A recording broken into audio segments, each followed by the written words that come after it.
Si aujourd'hui je suis amené à parler de chefferie, vous devriez savoir que je ne suis pas novice dans cette question. C'est moi qui ai travaillé pour que le préfet délivre le premier arrêté à un chef Tchaba. Le chef Tchaba, il est présent ici, il peut témoigner.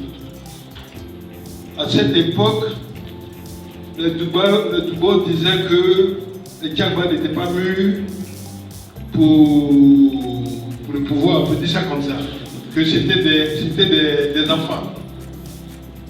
Et c'est moi qui ai bataillé avec le ministre Issa Diakité pour qu'on finisse Nana Gyogo et son arrêté. Les gens disaient que j'avais été acheté. Il est là, s'il m'a donné un franc, il faut qu'il le dise. À Koueto, quand je suis arrivé, mon oncle doyen, Boïd Boye, le chef de terre, il a désigné son chef.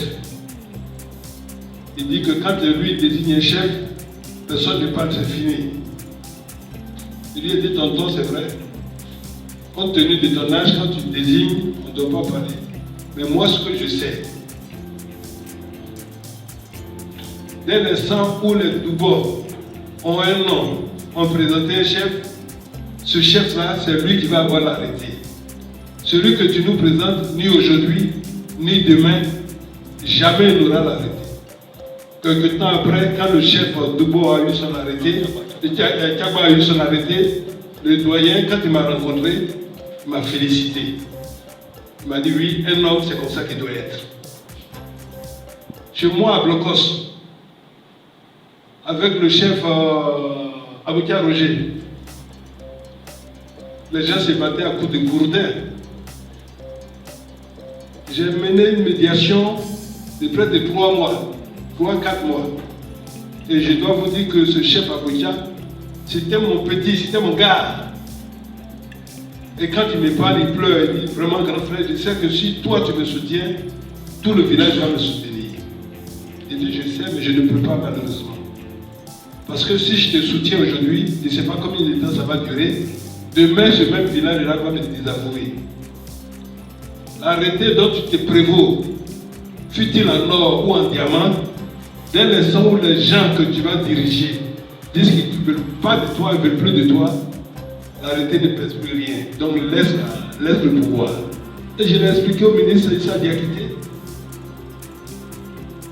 Il a été arrêté, l'arrêté a arrêté, l'autre arrêté, c'est arrêté qui arrête arrêté. C'est pas ça? Abouka, il n'a plus été chef, il va désigner un autre chef. Ce travail, on l'a fait.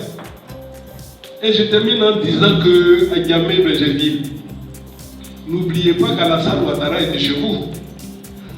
C'est pas vous qui avez intronisé Alassane Ouattara comme Dubo Diéhou. Ou bien vous avez oublié. Et c'est normal que le village d'Alassane Ouattara brûle et qu'on ne fasse rien. Je veux rappeler au gouverneur Mwambé que les gens citent son nom dans cette affaire de chefferie dans les villages, qui règle le problème de Niamey Benjerville au nom du président Ouattara, qui est ressortissant de ce village. Je vous remercie. Voyez-vous, depuis un certain temps, il se passe des choses graves dans nos villages. Il se passe des choses même très graves dans nos villages. Moi, je suis sénateur de la République de Côte d'Ivoire. Je suis fils Achan, authentique fils Achan. Et ce que les uns et les autres doivent savoir, je suis aussi du village de Niamey Benjerville. Mon grand-père y a vécu et inhumé là-bas. Dans la salle, j'aperçois des cousins qui sont là. Donc, c'est en tant que fils Achan que je prends la parole. Je veux aussi vous dire que notre jeune frère Aboussou, je ne le connais pas. Et je ne veux même pas le connaître. Mais Félicien Agbaï, pour ceux qui ne me connaissent pas, je me suis inscrit très tôt, vraiment très tôt, aux côtés de la vérité. J'ai commencé le combat de l'injustice très tôt. C'est pour ça que dès le début, Félicien Agbayi s'est résolument engagé aux côtés du candidat Alassane Ouattara. Félicien Agbayi s'est très tôt engagé aux côtés de la vérité, aux côtés de la sincérité, derrière l'homme Alassane Ouattara. À l'époque, je ne connaissais même pas. Mais j'ai su et j'ai vu que ce monsieur était victime d'injustice. Pour Alassane Ouattara, j'ai fait quelques jours de prison dans les sous-sols de la Sûreté nationale. Vous devez le savoir. N'eût été la vigilance du journaliste Méité Sendou, qui a bien voulu à cette époque médiatiser cette affaire, peut-être que j'aurais atterri à la Maca. Détenu dans les geôles de la Sûreté nationale, on m'a demandé de rédiger un communiqué et de désavouer Alassane Ouattara. Pourquoi? Parce que je suis Akan et qu'un fils Akan n'avait pas à se retrouver derrière ce monsieur. Et j'ai refusé. Ça m'a coûté ce que ça m'a coûté, mais j'ai refusé.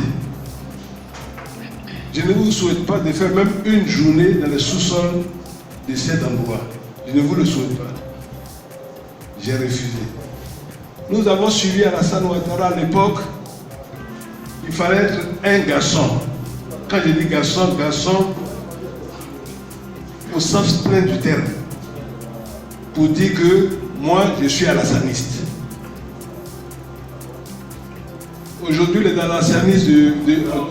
alassanistes, on en trouve partout, même au marché de Trècheville. Tout le monde est alassaniste. Parce qu'aujourd'hui, naturellement, c'est plus facile. Donc, le combat de la vérité, le combat de l'injustice, ce combat, il est dans mon ADN. Aujourd'hui, je vais le mener. Demain, je continuerai à le mener. Ce qui se passe à Diamé-Benjerville, pour en parler, moi, je vois une injustice des plus ignobles. Je vois une injustice des plus ignobles. Parce que notre jeune frère Aboussou, que je sache, il n'a pas demandé à être chef. À moins qu'on m'apporte la contradiction. Être chef chez les Haïtiens, il n'y a rien de plus facile. Parce que les Haïtiens connaissent ce que c'est que la démocratie. Être chef, c'est la chose la plus facile dans notre pays, chez nous, chez les Haïtiens. Les anciens sont là, vous pouvez me contredire si vous le voulez. Un chef se fait remarquer depuis son plus jeune âge. On l'observe, on voit son comportement, on voit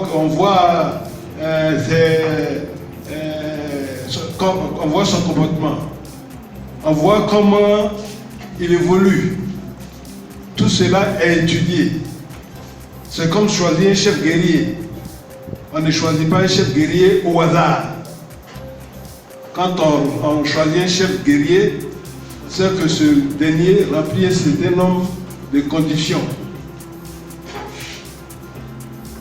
Voilà comment on choisit un chef chez nous. Quand vous faites partie d'une génération, en passant par les catégories, c'est la génération ou les catégories elles-mêmes qui disent on va choisir Agbayi parce qu'il remplit les conditions pour être chef.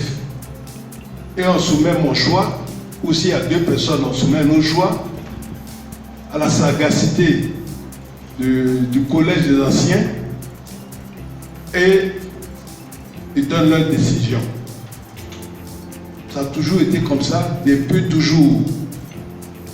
C'est ce que nous appelons les us et coutumes. C'est comme ça que ça se passe.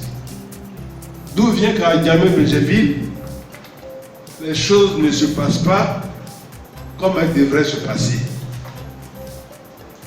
C'est une question que je me pose. Hein. D'où vient que pratiquement dans les 63 villages, il y a autant de remous. À mon avis, il y a des mains obscures qui s'introduisent dans le processus. Parce que les Hatiens, que je sache, ils ne sont pas, excusez-moi l'expression, ils ne sont pas plus bêtes que les autres. Comment se fait-il qu'en Côte d'Ivoire, à près de 60 ethnies, ce soit simplement dans les villages Hatiens qu'il y a autant de remous? Moi, ce sont des questions que je me pose. Je n'ai pas de réponse. Ce sont des questions que je me pose. Alors moi, je dis trop, c'est trop. Il faut arrêter ces choses.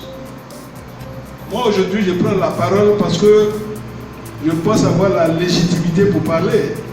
Je suis sénateur. Demain, devant l'histoire, on pourrait m'interroger. À cette époque, toi, tu étais sénateur, tu as dit quoi? C'est vous là, vous êtes tous là-bas. À cette époque, tu étais oui ou non sénateur? Oui, j'étais sénateur. Et qu'est-ce que tu as dit? Ah, vous savez, nous là, notre voix là, ça ne va nulle part. Je ne sais pas. Non, il faut que devant mes parents, devant tout le peuple entier, il faut que je me prononce. Moi, je ne détiens pas la vérité. Moi, je ne détiens pas la vérité. Moi, je veux la paix pour ma population, pour mes parents. Je veux la paix pour la Côte d'Ivoire. Parce que si le peuple Hatian, dans le village Hatian, il y a le feu en Côte d'Ivoire. Parce qu'Abidjan, c'est la capitale. Si le feu commence à Abidjan, ben le feu va atteindre toute la Côte d'Ivoire, oui ou non? Et à mon avis, c'est ce qui est en train de se préparer. Moi, je voudrais tout simplement demander aux autorités de ce pays de considérer la légitimité qui nous a toujours conduits jusqu'aujourd'hui dans nos rapports avec nos populations. Les gens n'ont pas de légalité. La légitimité chez nous est supérieure à la légalité. La légalité vient simplement pour habiller la légitimité dont on fait face. La génération désigne son chef après moult consultations.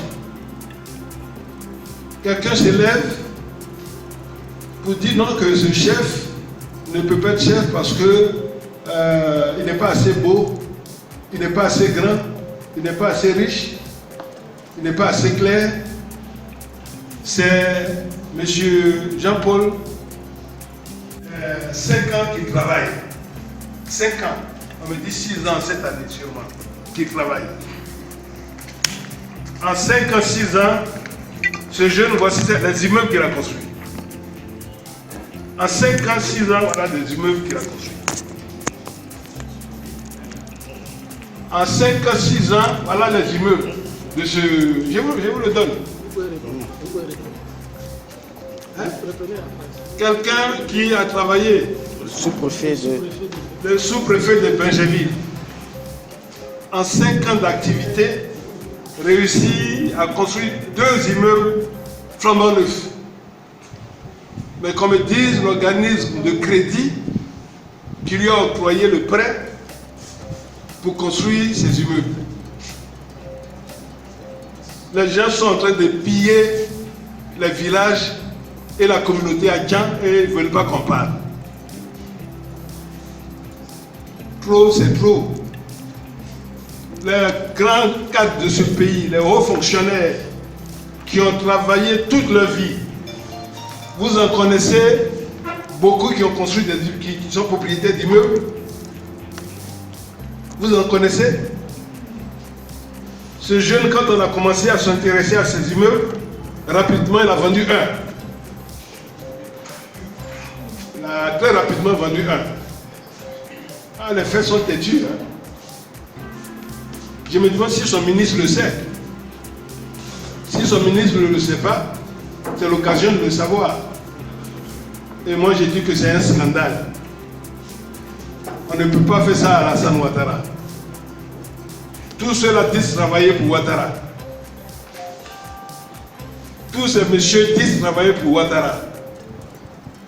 On leur donne une petite parcelle de pouvoir, ils veulent tout le pouvoir, ils en abusent.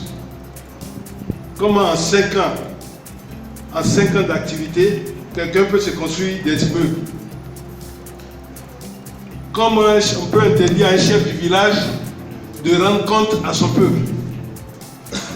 De quel droit un chef du village peut déclarer qu'il est propriétaire de plusieurs milliards dans son compte? On ne peut pas jeter un œil dans les comptes de ce chef du village? Qu'est-ce qui empêche qu'on aille jeter un œil dans le compte de ce chef du village? C'est pas pour ça que nous nous sommes battus pour Ouattara. C'est pas pour ça que nous nous sommes battus pour Alassane Ouattara.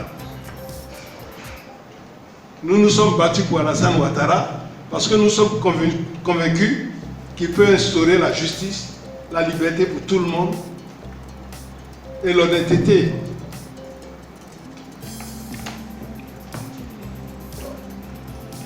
Donc, mesdames et messieurs, je pense avoir dit suffisamment. Je veux lancer un appel à mon aîné, le gouverneur Mambé. Mambé qui est aussi ressortissant d'Agamé Benjeville, puisqu'il est marié à Agamé Benjeville. Pourquoi Mambé ne s'élève pas pour voir ce qui se passe à Agamé Benjeville? Est-il interdit de séjour dans ce village? Pourquoi Mambé ne va pas régler le problème d'Agamé Benjeville? On dit que c'est dans le malheur qu'on voit ses amis. C'est pas ce qu'on dit? Mais vous pleurez, les gens ne viennent pas vous voir. Ce sont vos amis? Non. Ils viendront vous voir en 2025. Mais ce serait tant pis pour vous si vous les recevez. Ce serait tant pis pour vous. Vous les débrouillez, vous les hackants. Au moment où vous êtes en train de pleurer, avez-vous vu un seul parti politique venir pleurer avec vous? Non. Quelqu'un est venu vous dire Yako quand vous avez eu des morts? Quelqu'un est venu vous saluer quand il y a eu des blessés? Non. Vous me donnez l'occasion de saluer le député de Touba, je crois. Le député de Touba. Le seul, un député du Nord, qui soit venu vous pleurer avec vous. Qui soit venu essuyer vos larmes. C'est pas ça? Si vous voyez le député de Touba, remerciez-le pour moi. Que les Hébrieux lui disent Yako, que les Hébrieux le remercient. Que les Hébrieux prient pour lui. Je veux aussi remercier le ministre Kakabé qui s'est déplacé. Jusqu'à chez vous pour vous écouter, pour vous entendre, pour pleurer avec vous. Ce ministre, il faut le remercier. Parce que Kakabé, quand il se déplace, il ne se déplace pas en tant que Kakabé. Il se déplace en tant que représentant du président de la République. Quand il a invité les fossoyeurs à venir discuter avec lui, n'ont-ils pas fui? N'ont-ils pas fui? Ils ont fui. C'est ce qu'on appelle insubordination dans l'administration. Est-ce qu'on a entendu qu'ils ont eu des sanctions? Non. Le sous-préfet a eu une sanction? Non. Le préfet a eu une sanction? Non. Comment le représentant du président de la République se déplace pour un problème alors qu'ils ont tenu une réunion préparatoire et le jour J, ils brillent par leur absence? Comment on peut accepter ça? Comment moi je peux accepter ça? Moi, le fidèle parmi les fidèles d'Alassane Ouattara. Comment on peut humilier Alassane Ouattara et je vais accepter? Ce n'est pas Kakabé qu'ils ont humilié, c'est Alassane Ouattara qu'ils ont humilié. Vous comprenez? Ils ont humilié Alassane Ouattara parce qu'ils ont tenu une réunion préparatoire et le jour J, ils ont brillé par leur absence. Ils ont fui. Ils savent pourquoi ils ont fui. Et Kakabe, qu'est-ce qu'il a dit? Il dit, je suis venu, j'ai vu, j'ai compris. Je voudrais dire à tous les Tchagba, dans les 63 villages, n'acceptez pas l'injustice. Soutenez les chefs que vous avez légitimement choisis vous-même. N'acceptez pas qu'on vous impose un chef. N'acceptez jamais. N'acceptez jamais. Alassane Ouattara en 2010, je vous prends témoin. Quand Yao Paul André a rendu sa décision unique et diabolique, Alassane Ouattara il est allé se coucher. Il a dit non. Alors pourquoi on vous demande d'aller vous coucher? Alassane n'a pas dit non. Alors vous, on vous impose un chef et puis vous allez vous coucher. Je parle à tous les Tchagba, tous les villages où on a imposé les chefs. S'ils viennent vous raconter leur vie, chassez-les. Il n'aura rien. Je serai avec vous.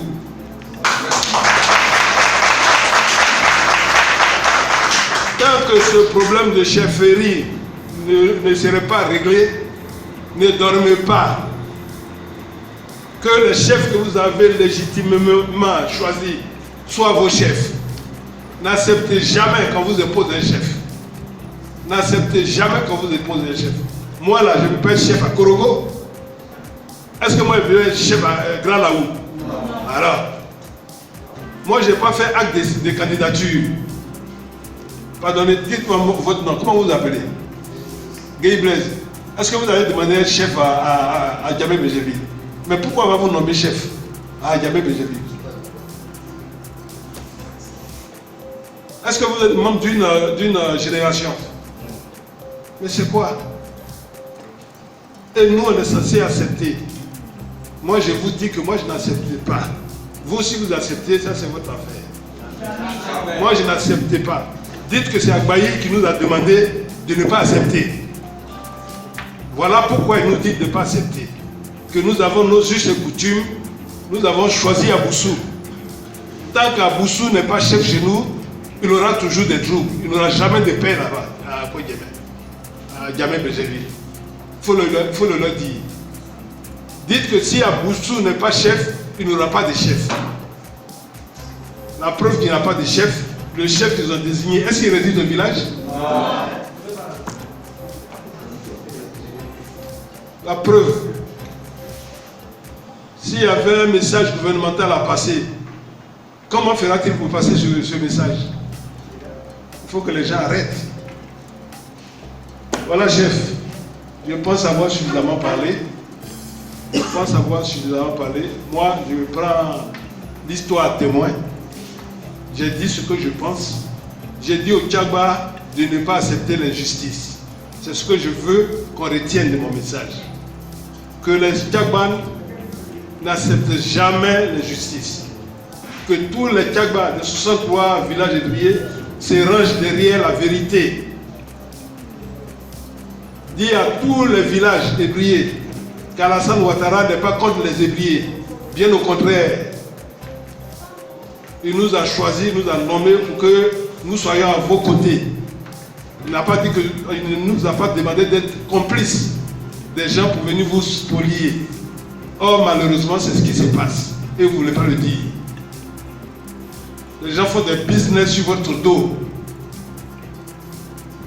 Comme après 5 ans de travail, quelqu'un peut s'octroyer des immeubles. Moi, ça fait des années que je travaille, il n'y a pas d'immeuble. Il faut que moi aussi, je vienne faire des business chez vous. Ah ouais. Voilà. Mais à vouloir suivre la vérité, peut-être qu'on meurt pauvre. Et je suis fier si je meurs pauvre. Le sous-préfet de Sangon, le préfet d'Abidjan et le sous-préfet de Béjébi ont formé une coterie pour s'enrichir. Pour spolier vos parents. Ce sont des voleurs. Ce sont des voleurs et je n'ai pas peur de le dire. Je le répéterai partout, devant tout le monde. Je m'étonne que le ministre de l'Intérieur se soit laissé abuser par ce genre de collaborateurs. Je m'étonne que le ministre de l'Intérieur ne sache pas ce qui se passe dans nos villages. Je m'étonne que le préfet d'Abidjan, ayant signé l'arrêté qui fait des remous, ne se déplace même pas pour aller s'enquérir des nouvelles de ce qui provoque ces remous. Je m'étonne que ce préfet n'ait le moindre respect pour le peuple hadjan. Et on dit que c'est Alassane Ouattara. C'est Alassane Ouattara qui envoie les gendarmes pour gazer dans les villages.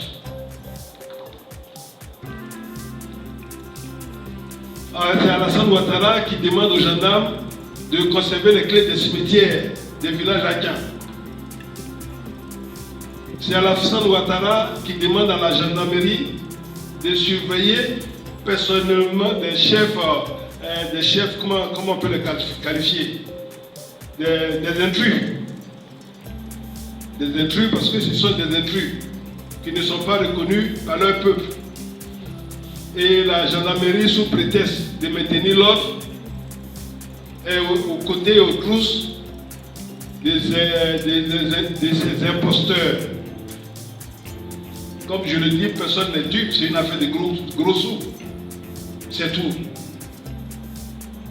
Je demande à l'administration et à monsieur le ministre de l'Intérieur, respectueusement, de laisser les villages ébriés exercer librement leurs us et coutumes.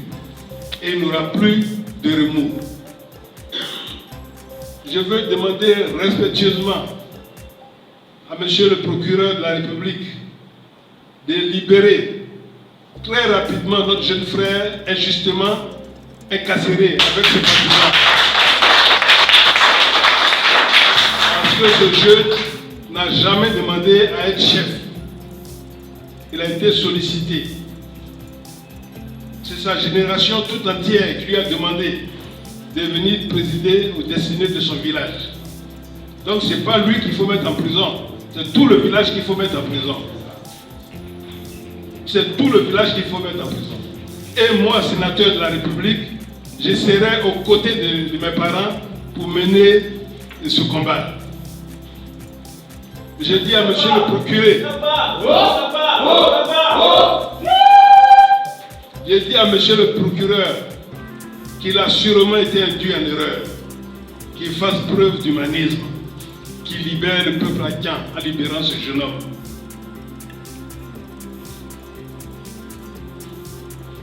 Aujourd'hui, le travail que au départ nous avons fait en faveur du président Ouattara, et croyez-moi, ce travail a été dur en milieu hadjan. Félicien Agbayi, c'est moi qui ai parlé pour la première fois dans un village hadjan du président Alassane Ouattara. C'est moi. J'ai sillonné tous les villages pour porter le message du président Alassane Ouattara. C'est moi. Aujourd'hui, vous pouvez parcourir ces mêmes villages alors que tout semblait aller mieux. Les ébriers ont tellement de rancœur que vous ne pouvez même pas parler d'Alassane Ouattara aujourd'hui dans nos villages. Les gens vont lui mentir que le président tout va bien. Moi je dis que le président rien ne va. Tant les gens ont des rancœurs, tant les gens sont fâchés. Depuis quand Alassane Ouattara intervient pour choisir un chef? Depuis quand Alassane Ouattara intervient dans un village pour choisir un chef? Est-ce sa vocation? Pourquoi sabotons-nous le magnifique travail que le chef de l'État est en train de faire pour la Côte d'Ivoire? Ne sommes-nous pas fiers? Ne sommes-nous pas fiers? Aujourd'hui, vous ne pouvez pas rentrer dans un seul village ébrié et qu'on vous désigne ce que le président Alassane Ouattara a fait pour ce village. Il n'y en a pas. Moi, je suis à Nono, je suis souvent à Nono, je ne sais pas si Alassane Ouattara a réalisé quelque chose ici. Moi, je ne sais pas. Dans ce même village, Alassane Ouattara a reçu tous les débris, tous les hackers. Pas la date en tête. Le 18 juillet 2015.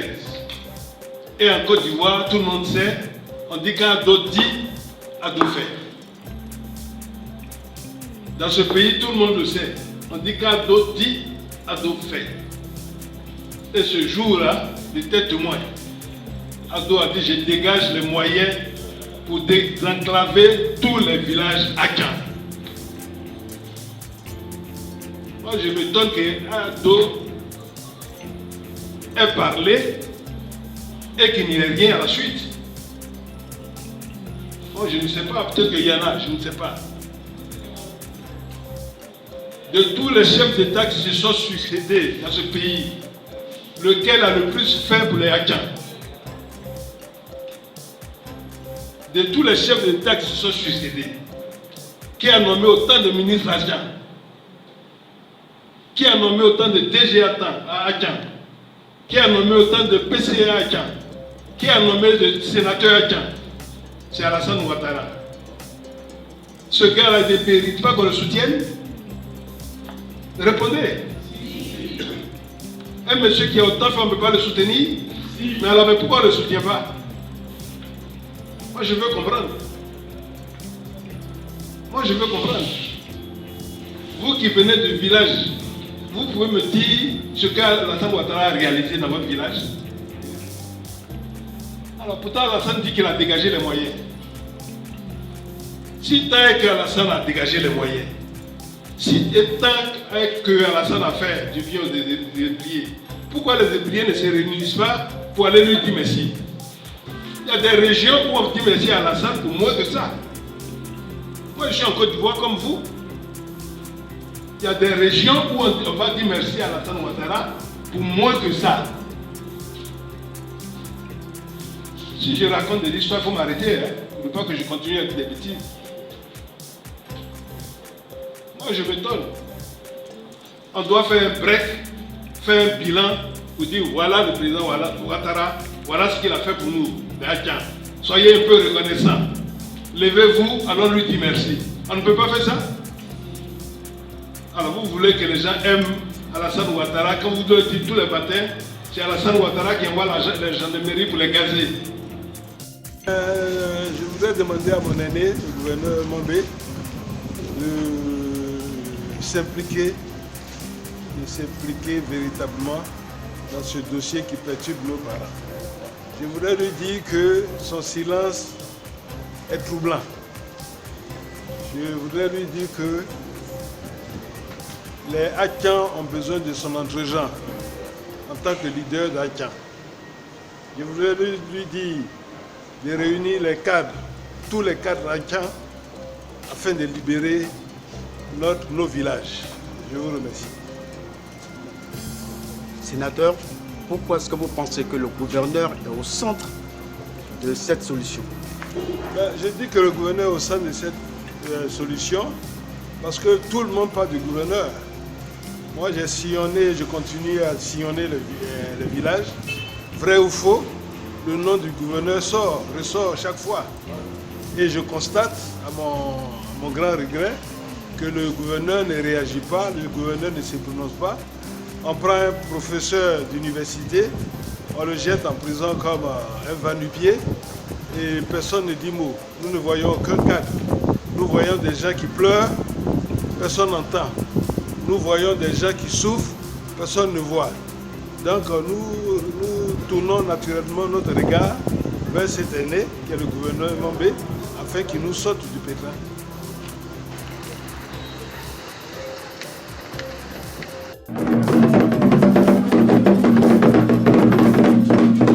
Que se passe-t-il en pays Hatchan? Que vaut la place des us et coutumes dans les critères de choix des chefs de village? Autant de questions à se poser, eu égard des crises de chefferie auxquelles font face certains villages. Des conflits de succession qui tournent parfois à l'affrontement, comme c'est le cas du village d'Adjamé-Benjerville, où des partisans des différentes parties se sont affrontés. Les villageois pointent du doigt l'administration. Si on respecte nos textes, on respecte nos us, on respecte nos coutumes, nos valeurs, je pense que la logique voudrait qu'il n'y ait pas de conflit. Mais aujourd'hui, ce que l'on constate, l'administration se mixe dans le choix même des chefs. Les us et coutumes disent, même l'administration même dit, ça y est dans les règlements, les statuts et règlements sur la désignation des chefs. L'administration nous dit qu'elle se base sur les us et coutumes. C'est-à-dire le choix des chefs doit se faire selon les us et coutumes. Mais maintenant, ce qu'on constate, quand ce choix est fait, on va déposer le nom du chef. L'administration vient en faisant maintenant la constatation populaire. On constate que c'est biaisé où l'administration maintenant désigne un chef en donnant la réalité à un autre chef qui n'est pas légitime. Voyez, donc ça crise.